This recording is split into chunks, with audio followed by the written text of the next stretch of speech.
It's the worst allergy season ever. Again. Just like last year, the warming spring air is a welcome relief from the bitterly cold winter across much of the US. But millions of seasonal allergy sufferers are getting buried under a pollen tsunami, with sneezing, headaches, watery eyes, and stuffed sinuses sending them right back indoors. Already, Atlanta has broken its pollen count record, with 14,801 grains per cubic meter spewing from pine, oak, and birch trees. Houston also reported its highest pollen counts since 2013, when records began. The Asthma and Allergy Foundation of America projects that 2025 will be yet another brutal year for seasonal allergies across the country, with the worst afflicted cities in the southern U.S. Your red eyes and runny noses don't deceive you, seasonal allergies are getting worse, a miserable reality for nearly 1 in 3 U.S. adults and 1 in 4 children. Why? Sneezing and sniffles are some of the sirens of climate change. In fact, because of warming, pollen is now a nearly year-round menace in some parts of the U.S. Pollen, the main seasonal allergy trigger, is emerging earlier in the year, in higher concentrations, and lasting longer year after year. In the springtime, the first pollen allergens are from trees, and that is starting 20 days earlier than it did 30 years ago, said Kenneth Mendez. Rising concentrations of carbon dioxide in the atmosphere are directly inducing plants to produce more pollen while extending the temperature conditions that trigger pollen production in plants. We hear all the time, "I've never had allergies before and now I suddenly feel like I have allergies," or "I feel like my allergies are getting a lot worse," and that's because the allergic load is that much higher because of climate change, Mendez said. For most people, seasonal allergies are an unpleasant nuisance. But with millions feeling blurg at the same time, it adds up to a huge economic burden in lost productivity. Asthma, allergic rhinitis, the condition you probably know of as hay fever, and related allergy conditions cost the economy billions of dollars each year in lost work days, medications, and doctor's visits. There are also people for whom pollen is a more serious problem and can lead to dangerous complications or exacerbate other health issues. One study found that tree pollen allergies lead to 25,000 to 50,000 emergency room visits per year, 2/3 from people under the age of 18. Over time, as pollen counts increase, more people with a higher sensitivity threshold are finding out the hard way that these tiny grains are a hazard. Other people are also finding out that doors and windows can't protect them as some of the tiniest pollen grains seep in. If the trend lines continue, I think more people are going to feel miserable from allergies, Mendez said. How we keep making allergies worse for ourselves. The problem for allergy sufferers is that their body's defense mechanisms sometimes overreact to something benign. Usually, it leads to mild, easily treatable symptoms. But allergens can also trigger more serious complications like asthma attacks, causing wheezing, chest tightness, and shortness of breath. In rare cases, they can lead to anaphylaxis, a whole body reaction where the airways can swell shut and blood pressure drops to dangerously low levels. The vast majority of pollen allergies are more annoying than dangerous, but seasonal pollen is so ubiquitous that it's almost impossible to avoid, sneaking indoors through vents, window seals, on clothing, and in pet fur. Some people are more sensitive than others, but the relentless, growing exposure can add up to misery even for those with mild allergies. Pollen grains range in size from 100 down to less than 10 microns, allowing them to penetrate deep into the lungs and irritate airways. Many types of plants release pollen as part of their reproductive cycle. Generally, trees spread pollen in the spring, grasses over the summer, and ragweed in the autumn. However, the historical pollen timing patterns have already shifted. Tree pollen is wafting off branches earlier in the season almost every year. Some grass species have seen their pollen release days delayed by almost a month while their overall season has grown longer. As a result, grass pollen increasingly overlaps with the ragweed pollen season, which itself has been extended by more than 3 weeks in some parts of the country since 1995. There are 2 key mechanisms driving this trend, both induced by humanity's appetite for fossil fuels. Increasing concentrations of carbon dioxide in the atmosphere from burning coal, oil, and natural gas directly induce many plant species to produce more pollen. Carbon dioxide can make plants grow bigger and faster, and produce more flowers, which leads to more pollen. More pollen leads to more seeds, which means even more plants spraying pollen the next season. Higher levels of carbon dioxide in the atmosphere are also warming the planet and changing the climate. In general, that means warmer, shorter winters and earlier springs, which leads to longer growing seasons for plants. These trends will continue as global average temperatures go up, making allergies a significant public health burden. Some parts of the country, such as Texas, are on track to see pollen counts almost double by 2050 compared to 2000. It's not just pollen you have to worry about. For many people, allergies are an added complication on top of other health and environmental conditions.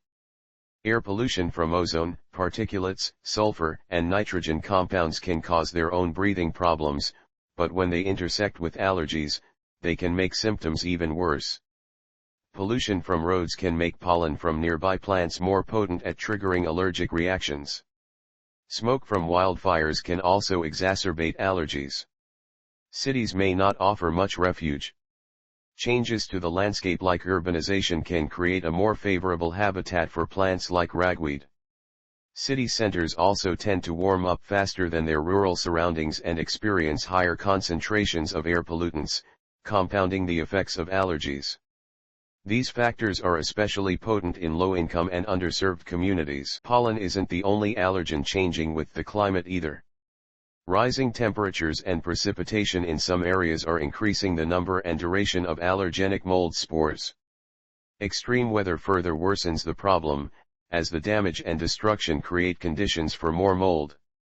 That was evident in New Orleans last year as storms like Hurricane Francine soaked the city. When these storms come through, they create so much damage over the landscape of the state. John Carlson, who leads the high-risk allergy division at the Ochsner Health System in New Orleans, said. Some communities have resources to immediately move in and repair roofs and patch windows, and then we have a lot of folks that simply don't have those resources. With leaking roofs, you have mold growth indoors.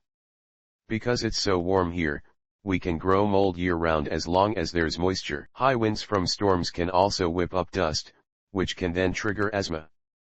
Additionally, there's a phenomenon called thunderstorm asthma, where the weather conditions can rupture pollen grains into smaller, more allergenic fragments, triggering asthma attacks.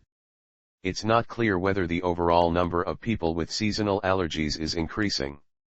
The U.S. may be approaching a plateau in the number of people who are susceptible to pollen, Carlson said. At the same time, there are other conditions that can present with allergy-like symptoms, and at high enough concentrations, even people without allergies will wheeze. In New Orleans, we have a ton of oak pollen, just so much oak pollen in the air, and you commonly have a lot of people who don't have oak pollen allergy nevertheless with itchy eyes and the sneezing from just the irritant effect of the particles, Carlson said. The good news is that there are ways to contain the worst effects of seasonal allergies. For people with a history of bothersome seasonal allergies, seeing an allergist and finding out what their specific triggers are and what medicines work is key. It may make sense to start taking medications like nose sprays or over-the-counter allergy drugs before pollen ramps up. We generally say to have your medications in your system close to 2 weeks ahead of time because it takes some time to build up, Mendez said. For people who don't know if they have allergies but are concerned about the threat, pay attention to your symptoms and see an allergist if you do start to experience irritated eyes and airways. There are also more aggressive interventions for people with severe allergies who don't respond to other medicines like desensitization therapy, also known as allergy shots. Some of the same measures for avoiding air pollution also work for pollen. Pay attention to pollen forecasts in your local area. Avoid being outside and close doors and windows during high pollen release times, particularly in the morning. Leave your coat and shoes outside or locked away before you settle down at home. Wipe down your dog after a walk. Use a HEPA air filter in your living spaces. Over the long term, it's prudent to curb emissions of heat-trapping gases that worsen climate change and allergies. For now, keep the tissues close.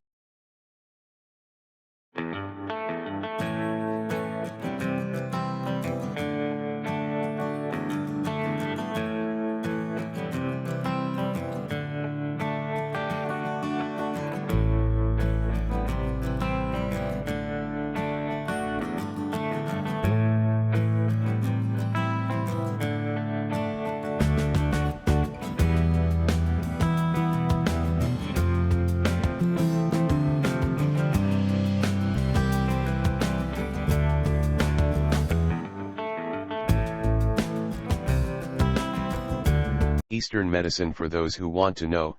Allergies. Eastern medicine, particularly traditional Chinese medicine, offers various approaches to treating allergies, including acupuncture, herbal remedies, and dietary modifications.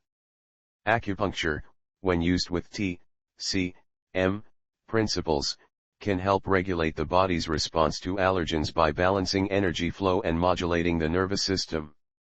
Chinese herbal medicine, like the Pian formula for nasal allergies or Feng for immune support, aims to address the underlying causes of allergies by strengthening the body's defenses and clearing blockages. Acupuncture. Traditional Chinese medicine views allergies as a disturbance in the body's energy flow, leading to imbalances that manifest as allergic reactions. Acupuncture, by stimulating specific acupoints, aims to restore balance and improve the body's ability to respond to allergens. A recent study by the National Institutes of Health found acupuncture safe and effective for allergic rhinitis and potentially beneficial compared to conventional medications. Acupuncture can also help regulate the sympathetic and parasympathetic nervous systems, crucial for a healthy immune response. Solomon auricular acupuncture treatment is a specialized acupuncture technique used for allergy relief, targeting specific points on the ear to reprogram the immune system. Herbal remedies. Traditional Chinese medicine herbal formulas often address allergies by strengthening the body's defenses against external influences like allergens, balancing energy, and clearing blockages that contribute to allergy symptoms. Feng San. A classical formula for boosting the immune system and protecting against external invasions, often used preventively or at the onset of allergy season. Pian. Used for sinusitis, rhinitis, and nasal allergies, this formula aims to clear heat, reduce inflammation, and open stuffy sinuses. Astragalus. A prominent herb in Feng San, astragalus is an adaptogen known for its immune-boosting properties. Magnolia flower, xanthium fruit, astragalus root, paniculate cananchum.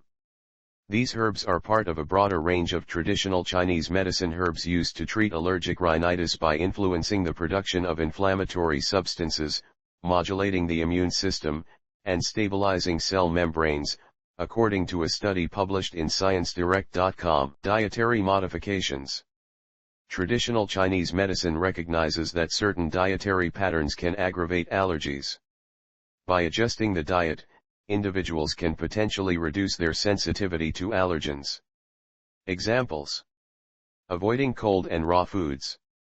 Traditional Chinese medicine suggests that excessive cold and raw foods can weaken the spleen, which plays a role in digestion and immune function and worsen allergy symptoms. Focusing on warm, cooked foods. Warm, cooked foods are generally considered more supportive for the body's energy and immune function. Incorporating herbs and spices. Certain herbs and spices, like ginger, turmeric, and garlic, are believed to have anti-inflammatory and immune-supporting properties. Other traditional Chinese medicine practices. Moxibustion. A traditional Chinese medicine technique that involves warming specific acupoints with a burning herb to stimulate circulation and promote healing. Cupping. A therapy that creates suction on the skin to improve circulation and relieve congestion.